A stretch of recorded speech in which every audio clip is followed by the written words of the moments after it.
ഹേ എല്ലാവർക്കും നമസ്കാരം. ഗുരുതരൻ്റെ പുതിയൊരു കിഡിൽ എപ്പിസോഡിലേക്ക് എല്ലാവർക്കും സ്വാഗതം. അപ്പോൾ നമ്മൾ ഇന്ന് പറയാൻ പോകുന്നത് എന്താണെന്ന് വെച്ച് കഴിഞ്ഞാൽ മഴയൊക്കെയാണ്. എല്ലാവരും സേഫ് ആണെന്ന് വിചാരിക്കുന്നു. ഒരുപാടടുത്ത് മഴയും കാര്യങ്ങളുമൊക്കെ അത് ശക്തമായിട്ട് തന്നെ പെയ്യുന്നുണ്ട്. അപ്പം അതിന് ഒരുപാട് ബുദ്ധിമുട്ടുകളും കാര്യങ്ങളും എല്ലാം നടക്കുന്നുണ്ട്. നമ്മളും മഴയൊക്കെ ആയതുകൊണ്ട് വെളിയിലൊന്നും നമുക്ക് ഇറങ്ങാൻ പറ്റാത്ത ഒരു സാഹചര്യം ഉണ്ടായതുകൊണ്ടും ഒക്കെ നമ്മൾ ഇന്ന് അകത്തിരുന്നൊക്കെയാണ് വീഡിയോ എടുക്കുന്നത്. ഓക്കെ, അപ്പോൾ ഇന്ന് നമ്മൾ പറയാൻ പോകുന്നതെന്ന് വെച്ചാൽ ബി റോൾ വീഡിയോ എങ്ങനെ എടുക്കാം മൊബൈലിൽ എന്നതിനെക്കുറിച്ചാണ് നമ്മളിന്ന് പറയാൻ പോകുന്നത്. ഇതിൻ്റെ ഒരു വീഡിയോ നമ്മൾ നേരത്തെ ചെയ്തിട്ടുണ്ട്. അത് ബി റോൾ വീഡിയോ എങ്ങനെ എടുക്കാം അതിനെക്കുറിച്ചൊക്കെയാണ് നമ്മൾ ചെയ്തിട്ടുള്ളത്.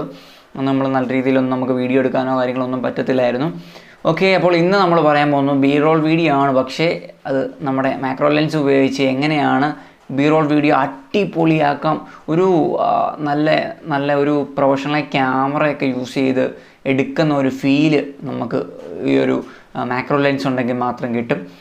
ഓക്കെ, അപ്പോൾ കൂടുതൽ ഒന്നും പറയുന്നില്ല. നിങ്ങൾ ആദ്യമായിട്ടാണ് ചാനൽ കാണുന്നെങ്കിൽ ഒന്ന് സബ്സ്ക്രൈബ് ചെയ്തേക്കുക. തൊട്ടടുത്ത് തന്ന ബെല്ലൈക്കൺ എനേബിൾ ചെയ്താൽ മാത്രമേ നമ്മൾ അപ്ലോഡ് ചെയ്യുന്ന പുതിയ വീഡിയോസുകൾ നിങ്ങൾക്ക് നോട്ടിഫിക്കേഷൻ ലഭിക്കത്തുള്ളൂ. അപ്പോൾ നമുക്ക് നേരെ ഇന്നത്തെ ബി റോൾ വീഡിയോയിലോട്ട് പോകാം.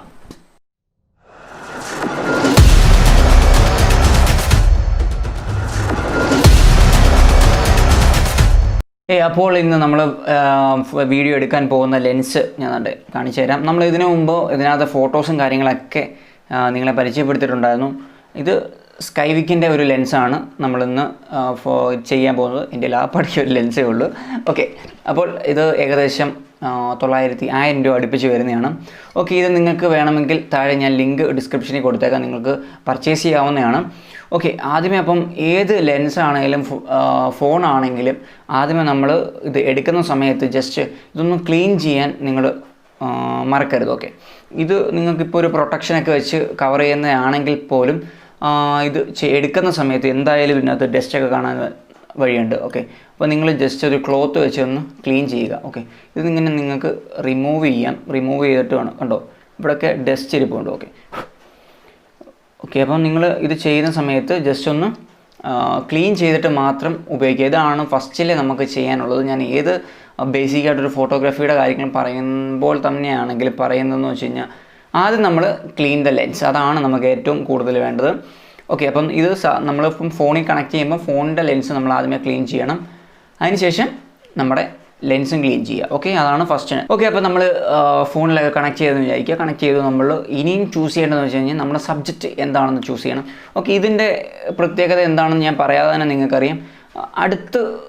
നമ്മൾ അടുത്ത് കൊണ്ടുപോയിട്ട് ഫോക്കസ് ചെയ്യുന്ന കാര്യങ്ങളായിരിക്കും നിങ്ങൾക്ക് ഇത് കൂടുതലായിട്ട് ലഭിക്കുന്നത്. അപ്പം നിങ്ങൾ എടുക്കുന്ന സബ്ജക്റ്റും അത്തരത്തിലുള്ള ഒരു സബ്ജക്റ്റ് ആയിരിക്കണം. ഇത് എടുക്കുന്ന സമയത്ത് നമ്മൾ അല്ലാതെ ഇപ്പം ഇതിൻ്റെ ഒരു എഡ്ജോ ഒക്കെ എടുക്കുന്ന സമയത്ത് നമുക്ക് ഗുണമില്ല. കാരണം ഈ ഒരു ലാപ്ടോപ്പ് ഫുള്ളായിട്ട് എടുക്കുകയാണെങ്കിൽ നമുക്ക് ഈ ഒരു ഇതുകൊണ്ട് ഗുണമില്ല. ഓക്കെ, അപ്പം അല്ലെങ്കിൽ ഇതിൻ്റെ കീസ് എടുക്കുകയാണെങ്കിൽ നിങ്ങൾക്ക് അത്ര വലിയ പ്രശ്നം വരത്തില്ല. ഓക്കെ, അപ്പം ഇതിനകത്ത് വെച്ച് എടുക്കുന്ന സമയത്ത് നിങ്ങൾ മാക്സിമം ഭംഗിയുള്ള സാധനങ്ങൾ, ഒന്നെങ്കിൽ ചെറിയ ചെറിയ ഉറുമ്പുകളോ അങ്ങനെയുള്ളതൊക്കെ ആണെങ്കിൽ കുറച്ചും കൂടെയൊക്കെ ബെറ്റർ ആയിരിക്കും. അപ്പോൾ ഇതിന് ആവശ്യമായിട്ടുള്ള സബ്ജക്റ്റ് ചൂസ് ചെയ്യുന്ന സമയത്ത് നിങ്ങൾ അത് പ്രത്യേകം ശ്രദ്ധിക്കുക. പിന്നെ ഇതിൻ്റെ ഫോക്കസും കാര്യങ്ങളൊക്കെയാണ് കുറച്ചും കൂടെയൊക്കെ സാധാ ഒരു ബി റോൾ എടുക്കുന്നതിനേക്കാളും കുറച്ചും കൂടെയൊക്കെ ഒരു ക്ഷമയും കാര്യങ്ങളൊക്കെ എന്തായാലും ഈ ഒരു ബി റോൾ എടുക്കുന്നതിന് നിങ്ങൾക്ക് വേണം. കാരണം അടുത്ത് പോയി നിന്ന് അല്ലെങ്കിൽ അത്രയും ക്ലോസ് ആയിട്ട് വെച്ചതിന് ശേഷം മാത്രമേ ഇതെടുക്കാൻ പറ്റത്തുള്ളൂ. അപ്പോൾ നിങ്ങൾ പ്രത്യേകം ശ്രദ്ധിക്കുക, ഏത് ഫോക്കസിൽ വെക്കുന്ന സമയത്താണ് ഇതിന് കറക്റ്റ് ഒരു ഷാർപ്നെസ് വരുന്നത് എന്ന് നിങ്ങൾ പ്രത്യേകം ശ്രദ്ധിച്ചതിന്, അല്ലെങ്കിൽ പെട്ടെന്ന് ചെല്ലുമ്പോഴേ കിട്ടി എന്ന് പറഞ്ഞുകൊണ്ട് എടുക്കരുത്. ഓക്കെ, അപ്പം use the grid line use ചെയ്യുക. ഓക്കെ, ഏറ്റവും കൂടുതൽ പറയാനുള്ളതെന്ന് പറഞ്ഞാൽ റൂൾ ഓഫ് തേർഡ് അനുസരിച്ചുള്ള ഗ്രിഡ് ലൈന് നമുക്ക് 3 അറിയാമല്ലോ, ഇങ്ങനെ ഇങ്ങനെ വരും. ഓക്കെ, അപ്പോൾ അതിനകത്ത് നമ്മുടെ ആ ഒരു ഡോട്ട് വരുന്ന ഒരു 4 ഡോട്ട് വരുന്ന ആ ഒരു ഡോട്ടിനകത്തൊക്കെ വരുന്ന രീതിയിലൊക്കെ എടുത്തു കഴിഞ്ഞാൽ നല്ല ഷാർപ്പായിട്ടുള്ള രീതിയിൽ തന്നെ നിങ്ങൾക്ക് കിട്ടും. ഓക്കെ, പിന്നെ ഇത് എടുക്കുന്ന സമയത്ത് ഒരെണ്ണം കൂടെ പറഞ്ഞുതരാം. സാധാരണ ഞാൻ പറയാത്തതാണ്, സൂം ചെയ്ത് എടുക്കണമെന്ന് ഞാൻ പറയാത്തതാണ്. പക്ഷേ ഈ ഒരു സാധനം എടുക്കുന്ന സമയത്ത് ജസ്റ്റ് ഒന്ന് സൂം ചെയ്ത് കഴിഞ്ഞാലും വലിയ കുഴപ്പമൊന്നും നിങ്ങൾക്ക് വരത്തില്ല. കാരണം എന്ന് പറഞ്ഞാൽ നമ്മൾ എക്സ്ട്രാ ഒരു ലെൻസ് യൂസ് ചെയ്യുന്ന സമയത്ത് അത്ര വലിയ കുഴപ്പമൊന്നും വരുന്നതായിട്ട് എനിക്ക് തോന്നുന്നില്ല. പിന്നീട് അടുത്തത് നിങ്ങൾ പ്രത്യേകം ശ്രദ്ധിക്കേണ്ട കാര്യം എന്ന് വെച്ച് കഴിഞ്ഞാൽ ലൈറ്റാണ്. ഏറ്റവും ഇമ്പോർട്ടൻ്റ് ആയിട്ടുള്ളൊരു കാര്യം ലൈറ്റാണ്. നമ്മൾ എത്ര വലിയ സബ്ജക്റ്റിനെയും കൊണ്ടുവച്ചെന്ന് പറഞ്ഞാലും നമുക്ക് അത്രയും ഒരു ഭംഗി കിട്ടണമെങ്കിൽ അതിൻ്റെ ഒരു ലൈറ്റിങ് പക്കയായിരിക്കണം. ഓക്കെ, ഞാൻ ഇതിപ്പം എടുക്കുന്നത് ഔട്ട്ഡോർ വെച്ചാണ് ഷൂട്ട് ചെയ്യുന്നതെന്ന് വിചാരിച്ചു. ഓക്കെ, ഞാനിപ്പോൾ ഒരു ലീഫിൻ്റെ ഒരു വീഡിയോ ആണ് എടുക്കുന്നത്. ലീഫിൻ്റെ വീഡിയോ എടുക്കുന്ന സമയത്ത് ഒരു മൂവ്മെൻറ്റ് നമുക്ക് എപ്പോഴും വേണം. ഓക്കെ, ആ ഒരു മൂവ്മെൻറ്റ് എന്തിനാണെന്ന് വെച്ച് കഴിഞ്ഞാൽ ഒരു സ്റ്റില്ലായിട്ട് നിൽക്കുന്ന, ഞാൻ നേരത്തെ ബി-റോളിനകത്തും പറഞ്ഞതുപോലെ തന്നെയാണ്, സ്റ്റില്ലായിട്ട് നിൽക്കുന്ന ഒരു സാധനത്ത് നമ്മളിപ്പം ഒരു സ്റ്റില്ലായിട്ട് എടുത്ത് വെച്ച് കഴിഞ്ഞാൽ അതൊരു ഫോട്ടോ ആയിട്ട് നമുക്ക് തോന്നത്തുള്ളൂ. ജസ്റ്റ് അതൊരു ബി-റോൾ എന്ന് പറഞ്ഞു കഴിഞ്ഞാൽ ഒരു മൂവ്മെൻറ്റ് വരുന്ന സമയത്താണ് നമ്മുടെ ആ ഒരു വീഡിയോയ്ക്കെന്ന് പറഞ്ഞു കഴിഞ്ഞാൽ ഒരു അട്രാക്ഷൻ നമുക്ക് ഫീൽ ചെയ്തു എന്ന് പറഞ്ഞാൽ ഒരു നല്ല രസമായിട്ട് നമുക്ക് തോന്നുന്നു വെച്ച് കഴിഞ്ഞാൽ ജസ്റ്റ് ഒന്ന് പാൻ ചെയ്തോ അല്ലെങ്കിൽ ജസ്റ്റ് ഒന്ന് മൂവ് ചെയ്യുന്ന ഒരു വീഡിയോ എടുക്കണം. എന്നാൽ മാത്രമേ നമുക്ക് അത്രയും നല്ല അടിപൊളിയായിട്ടൊരു വീഡിയോ നിങ്ങൾക്ക് കിട്ടത്തുള്ളൂ. അപ്പം ഇത് വെച്ച് നമുക്ക് ചെറിയ ഓരോ ഈ പ്രാണികളുടെയൊക്കെ ഇതും എടുക്കാം. അപ്പോൾ ആ സമയത്തെന്ന് പറഞ്ഞു കഴിഞ്ഞാൽ നിങ്ങൾ ഒരുപാട് ശ്രദ്ധിച്ച് ചെയ്യേണ്ട കാര്യമാണ്. കാരണം എന്ന് പറഞ്ഞു കഴിഞ്ഞാൽ ഒരുപാട് ക്ഷമയും കാര്യങ്ങളും. കാരണം നമ്മൾ പറഞ്ഞ് നിൽക്കുന്ന രീതിയിലൊന്നും അത് നിന്ന് തരണമെന്നില്ല. ഒരു ചെടിയൊക്കെയാണ് നമ്മൾ എടുക്കുന്നതെന്ന് വെച്ച് കഴിഞ്ഞാൽ ചിലപ്പം അത് നിന്ന് തരും, കാരണം അതവിടെ എങ്ങും ഓടിപ്പോകുന്നില്ലല്ലോ. ഓക്കെ, അപ്പോൾ പക്ഷേ നമ്മളൊരു ചെറിയൊരു ഉറുമ്പോ അല്ലെങ്കിൽ എന്തെങ്കിലും ഒരു വെട്ടിലോ അങ്ങനെയുള്ള എന്തെങ്കിലുമൊക്കെ സാധനങ്ങളൊക്കെ എടുക്കുവാണെങ്കിൽ എടുക്കുമ്പോൾ അത് ചിലപ്പോൾ അങ്ങോട്ടോ ഇങ്ങോട്ടോ അനങ്ങുകയൊക്കെ ചെയ്യും. അതാണ് ഞാൻ പറഞ്ഞ ക്ഷമ എന്ന് പറഞ്ഞ സാധനം വേണം. നിങ്ങൾ എവിടെയെങ്കിലും ഒരിടത്ത് കറക്റ്റായിട്ട് പ്ലേസ് ചെയ്ത് ഇരുന്നിട്ട് ക്യാമറ ഫോൺ എന്ന് പറഞ്ഞ് ജസ്റ്റ് ഒരു നമ്മുടെ കയ്യിൽ അനങ്ങാത്ത രീതിയിൽ ഷേക്കായി കഴിഞ്ഞാൽ പെട്ടെന്ന് ചിലപ്പോൾ ഫോക്കസ് നഷ്ടപ്പെടും. ഓക്കെ, അതിനുശേഷം ഫോൺ എടുത്ത് വെക്കുക. അതിനുശേഷം നമ്മൾ അതിൻ്റെ ലൈറ്റിങ്ങും കാര്യങ്ങളും എല്ലാം ഒന്ന് അഡ്ജസ്റ്റ് ചെയ്യുക. അപ്പം തന്നെ അത് ജസ്റ്റ് അങ്ങോട്ടും ഇങ്ങോട്ടും എല്ലാം അനങ്ങും. ഓക്കെ, നിങ്ങളതൊന്ന് ലോക്ക് ചെയ്ത് വെക്കുക. അല്ലെങ്കിൽ പെട്ടെന്ന് എടുക്കാൻ പറ്റുമെങ്കിൽ എടുക്കുക. ഒന്ന് ലോക്ക് ചെയ്ത് വെച്ചതിന് ശേഷം എടുക്കാൻ ശ്രമിക്കുക. കാരണം എന്ന് പറഞ്ഞാൽ ഈ സാധനം അങ്ങോട്ടും ഇങ്ങോട്ടും എല്ലാം അനങ്ങും. ഒന്നാമതേ നമ്മൾ അത്രയും ക്ലോസ് ചെയ്ത് വെച്ചിരിക്കുന്ന ഒരു സമയത്തായിരിക്കും ഇത് അങ്ങോട്ടും ഇങ്ങോട്ടും അനങ്ങുന്നത്. ചിലപ്പോൾ നമുക്ക് ദേഷ്യം വരും. ഇത്രയും നേരം കാത്തിരുന്ന് അല്ലെങ്കിൽ നോക്കിയിരുന്നിട്ട് നമ്മൾ എടുക്കാൻ നേരം അത് പറന്നു പോവുകയൊക്കെ ചെയ്യും.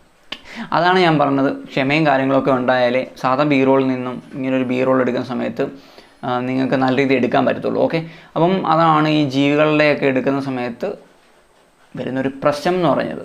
അപ്പോൾ ഇത്രയും കാര്യങ്ങളൊക്കെയാണ് ഇതിനകത്ത് കൂടുതലും നമുക്ക് പറയാനുള്ളത്. പിന്നെ ഇതിൻ്റെ എഡിറ്റിങ്ങിലോട്ടൊക്കെ വരുന്ന സമയത്തെന്ന് പറഞ്ഞു കഴിഞ്ഞാൽ എഡിറ്റിംഗ് ഒക്കെ ഏത് ആപ്ലിക്കേഷൻ, മൊബൈലിലെ ആപ്ലിക്കേഷൻ ആയാലും എങ്ങനെ ആയാലും നിങ്ങൾക്ക് ചെയ്യാം. അപ്പം എഡിറ്റ് ചെയ്യുന്ന സമയത്ത് നിങ്ങൾ പ്രത്യേകം ശ്രദ്ധിക്കേണ്ട കാര്യം എന്ന് വെച്ച് കഴിഞ്ഞാൽ നമ്മൾ മൂവ് ചെയ്യുന്ന ഒരു പോർഷൻ വെച്ച് നമ്മൾ കട്ട് ചെയ്തെടുക്കുക. ഓക്കെ, കാരണം എന്ന് പറഞ്ഞു കഴിഞ്ഞാൽ നമ്മളൊരു സ്റ്റില്ലായിട്ട്, ഞാൻ പറഞ്ഞല്ലോ, സ്റ്റില്ലായിട്ട് നിൽക്കുന്ന ഒരു മൂവ് ചെയ്ത് വരുന്ന ആ ഒരു പൊസിഷൻ മാത്രം നമുക്ക് അരിഞ്ഞെടുക്കുക. ഓക്കെ, കാരണം എന്ന് പറഞ്ഞു കഴിഞ്ഞാൽ നമുക്ക് ആ മൂവ് ചെയ്യുന്ന ഒരു പൊസിഷനായിരിക്കും കുറച്ചുകൂടി ബെറ്റർ.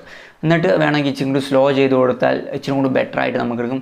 അല്ലെങ്കിൽ നിങ്ങൾ സ്ലോ മോഷനിലൊക്കെ എടുക്കണമെന്നില്ല, നമുക്ക് സാധാ ഒരു ഇതിൽ എടുത്തിട്ട് വേണമെങ്കിൽ സ്ലോ മോഷൻ ചെയ്യുന്നതായിരിക്കും കുറച്ചും കൂടി ബെറ്റർ എന്ന് പറയുന്നത്.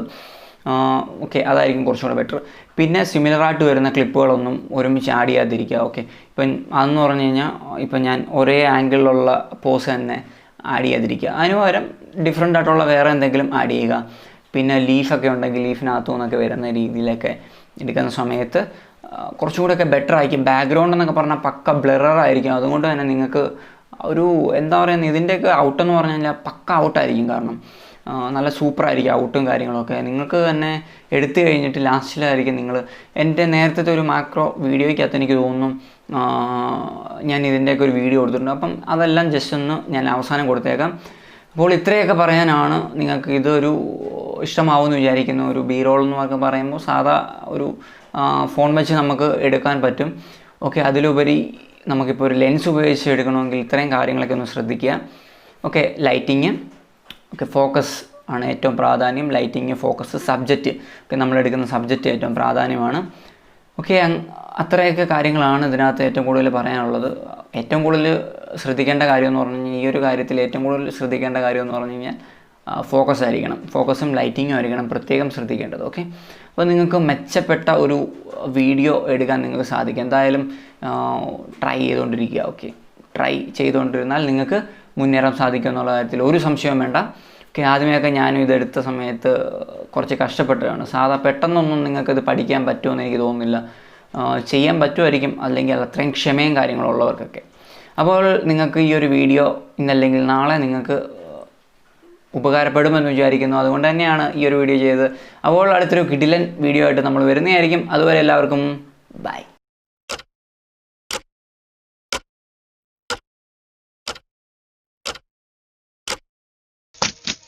Jump! Jump!